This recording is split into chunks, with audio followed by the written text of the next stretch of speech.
Kearney, Mason Street.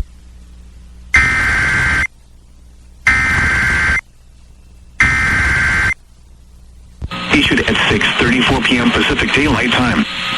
The National Weather Service in Spokane has issued a flash flood warning for central Okanogan County in north-central Washington until 9:45 p.m. Pacific Daylight Time. At 6:34 p.m. Pacific Daylight Time, Doppler radar indicated thunderstorms producing heavy rain across the warned area. Flash flooding is ongoing or expected to begin shortly. Hazard: flash flooding caused by thunderstorms. Source: radar. Impact: flash flooding of the south and east ends of the Cub Creek burn scar, as well as small creeks and streams, urban areas, highways, streets, and other poor drainage and low-lying areas. Some locations that will experience flash flooding include Winthrop, Falls Creek Campground, Chewich Campground, Memorial Campground, Flood Campground, and Camp 4 Campground.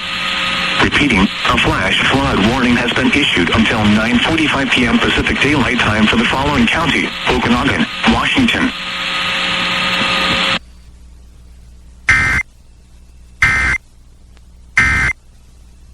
Starts came at home, so this